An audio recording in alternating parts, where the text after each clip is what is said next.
Hey, what's up guys? Kalamazi here, and this is going to be my 8.1 Destruction Warlock DPS guide.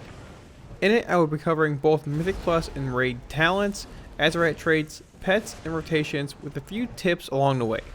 If you're interested in any of the weak auras or add-ons you see here, I have a link to my Twitch and Discord in the description where you can find them all. If you have any questions, feel free to leave them in the comment section below, and I'll be sure to get back to you. Alright, and taking a look at Destruction Talents in Mythic Plus. In the first row here, we have the options of Flashover, Eradication, or Soulfire. And Soulfire is pretty undertuned right now. It's sort of just on an odd place in itself, even though it does generate you a little bit more shards. It's really not a spell we're looking at playing in any scenario here. While we did play with Eradication a little bit, well, a decent bit in BFA, the clear-cut winner here is Flashover in the 15 row. In the 30 row, we have the options of Reverse Entropy, Internal Combustion, or Shadow Burn. Internal Combustion's in a really weird spot right now, and it's certainly not the choice you want to be making for Mythic Plus, or honestly pretty much any scenario, which is how it interacts currently with Immolate. And while I have played with Shadow Burn at times in Mythic Plus, mostly on explosive weeks, I still feel that Reverse Entropy is the clear-cut winner here as well. Now in the 60 row, we have the options of either Inferno, Fire and Brimstone, or Cataclysm, and Cataclysm is the clear-cut winner in this row. It is the only talent out of all three that is both a single target DPS gain as well as a very strong AoE DPS gain in both Mythic Plus and just AoE scenarios, whether it's in raids or Mythic Plus. Unfortunately, Fire and Brimstone is relatively undertuned right now. 40% damage is just not enough to make it a viable choice, even with the bonus shard generation tacked on, and Inferno is an absolute dumpster fire, so we don't go anywhere near it. Alright, in the 90 row we have the options of either Roaring Blaze, Grimoire Supremacy, or Grimoire of Sacrifice, and basically our choices lie in either Grimoire Supremacy or Roaring Blaze here. I prefer Grimoire Supremacy on higher Tyrannical weeks where I'm going to get a lot of use out of my Infernal, but it's not a very strong cooldown when it comes to trash at Mythic Plus, due to the fact that it basically is tied, well, not even basically, it is tied to your Summon Infernal CD, so you only pretty much have access to the talent every 3 or so minutes. Roaring Blaze, on the other hand, is a passive, which is basically, triggered by casting Conflagrate, which you cast a lot on trash packs. The thing you want to keep in mind here is that while it is a passive and overall, like a passive DPS game, both on bosses and trash, you don't really want to clip your Roaring Blaze dots, as they don't add on more duration, they don't add more damage, they basically just refresh every time, so you will lose damage if you're clipping Conflagrates, so it's something you should look to avoid whenever possible. In the 100 row, we have the options of either Soul Conduit, Channel Demon Fire, or DSI, and very similar to every other spec, we're going to ignore Soul Conduit. It is not an option. And basically, we have either Channel Demon Fire or Dark Soul Instability as choices here.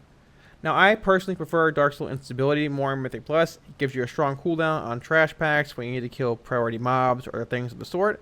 It also works very well on bosses, especially if you're running Grimoire Supremacy as well.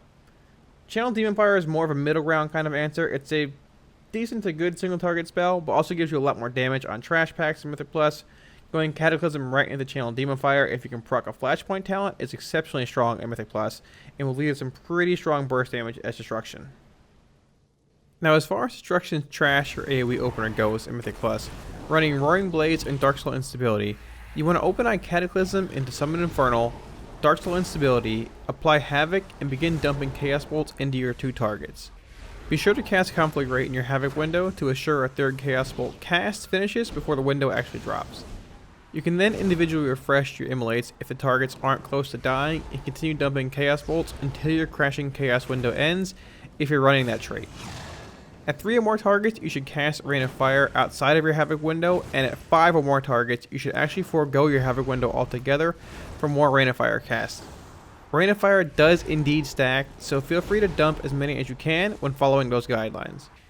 Outside of that, it's pretty much the normal priority rotation unless you're setting up for another Havoc window. Be sure to enter each Havoc window with at least 1 Conflagrate charge and a good pool of shards to ensure 3 Chaos Bolt casts. Alright, and taking a look at single target talents for Destruction, you're going to see there's really not a lot of give when it comes to the actual build currently. In the 15 row, Flashover is the clear-cut choice over both Eradication and Soulfire. In the 30 row, Reverse Entropy is the clear-cut winner once again over Internal Combustion and Shadow Burn. There's really not a whole lot of play here with any of these talents versus these two. They are the clear-cut choices and clear-cut winners. In the 60 row, once again we see Cataclysm as the choice over Fire and Brimstone and Inferno. As I mentioned before in the Mythic Plus section, that's due to the fact that Cataclysm is a DPS gain when you're refreshing Immolate even on 1 mob. So basically you can refresh Immolate every other time by casting Cataclysm instead of just refreshing with the baseline Immolate spell. In the 90 row, we have the option of Roaring Blaze, Grimoire of Supremacy, or Sacrifice, and hands down the clear-cut winner here for single target fights is Grimoire of Supremacy. It's especially strong if you can enter a Havoc cleave window with 2 or more targets active when your Infernal's down, which also means your Grimoire of Supremacy is active, and it's just the best overall spell for 1 to 2 target fights as Destruction. In the 100 row, we have the choice of Soul Conduit, Channel Demon Fire, or Dark Soul Instability, and like I mentioned before, on pure single target fights or boss encounters, especially in conjunction with Summon Infernal and Grimoire of Supremacy, Dark Soul Instability is the clear-cut winner here. Critical strike damage directly buffs your overall Chaos Bolt's damage, as they have a 100% chance to crit. It's a very strong talent in this row and certainly gets the nod over Channel Demon Fire. Destruction's single target opener is pretty simple as well, and a blast to play with when you get later into your Grimoire of Supremacy window with Crashing Chaos traits. Start off by precasting an Incinerate right into a Cataclysm on pull to apply Immolate. Cast Summon Infernal right into Conflagrate and then cast Chaos Bolt. At this point, you should cast about 2 Incinerates into a Conflagrate and then pop your Dark Soul Instability. Doing so allows you to line up your final few seconds of DSI with your Crashing Chaos Grimoire Supremacy windows better. At this point, you want to cast as many Chaos Bolts as possible while also keeping Conflagrate on cooldown as much as possible. This is where the vast majority of Destruction's burst damage lies in the opener, so proper execution is pretty important here. Once your CDs drop off, you want to follow the normal rotation of casting Chaos Bolt at 2 shards, while mainly keeping Conflagrate on CD. If you only have time for 1 more Infernal cooldown and 1 more DSI, be sure to save them for one another, as you will gain the most DPS doing so. Also remember that you should be refreshing your Immolate via Cataclysm whenever possible, as long as it's in its pandemic window. Now, as far as actual Azerite traits are concerned, Destruction has a good bit of them that are pretty strong in certain areas, but lose a great deal of value in other scenarios. I'll have a link to all of Destruction's Azerite sims from Blood Mallet in the description below if you want to take a closer look at them. Crashing Chaos is a strong single target trait for Destruction, while also being a decent choice for cleave-based encounters. The issue with Crashing Chaos is that it is effectively on a 3-minute cooldown thanks to it being tied directly to your Infernal CD. While lining up a Havoc window with it can lead to some very strong 2-target cleave, you're also left with a dead trait for roughly 2.5 minutes outside of that window. Rolling Havoc and Flashpoint are 2 other traits that are exceptionally strong in certain situations, but lose a great deal of value in others. Rolling Havoc gains a tremendous amount of value in situations where there are either 2 permanent targets, or an ad that spawns every so often and lines up well with each one of your Havoc windows. The stacking stat bonus it grants you is exceptionally powerful, but as mentioned, spawn timing does play a pretty big role into how powerful a trait actually is. A fight like Jadefire Masters in BFD having 2 permanent targets, however, makes that trait very appealing. The same can be said for Flashpoint in a sense. It grants a tremendous haste buff when your target is above 80% health, but that is effectively a dead trait once the target is below 80% health. The trick with Flashpoint is if ads or more mobs spawn frequently throughout the fight, you can typically apply Immolate to them quickly, thus greatly boosting your overall Flashpoint uptime by proccing it every so often. A fight like Conclave of the Chosen is one I think could be very strong for Flashpoint, depending on the strategies and how different guilds approach the fight. The trait is also pretty strong in Mythic Plus, as casting Cataclysm on pull into a Flashpoint proc leads to some insane Havoc burst damage. Bursting Flare is an all-around solid trait that I'm personally a big fan of.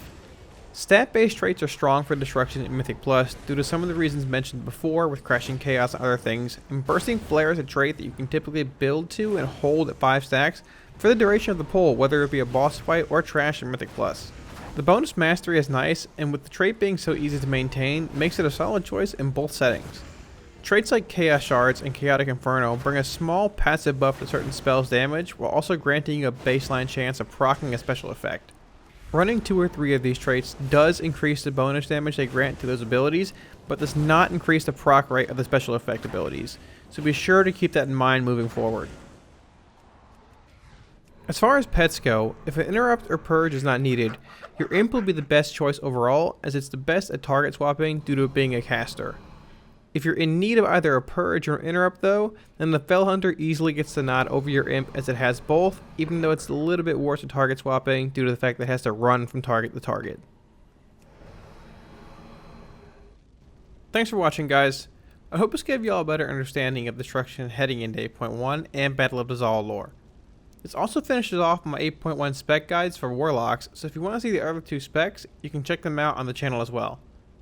I have to say that I'm pretty happy with the state of each Warlock spec heading into the new raid, and think we'll actually be playing all 3 specs in some form over the course of said raid. If you guys are interested in any of the weak auras you've seen here, you can grab them from my Twitch or Discord, which are listed in the description below. Let me know what you guys think of how Destruction feels to you currently on live servers, and what your plans are heading into the new raid. If you want to see more WoW content and help support the channel, smash those like, share, and subscribe buttons, as your support really helps. Thanks guys, and I'll see you all in Azeroth. Peace.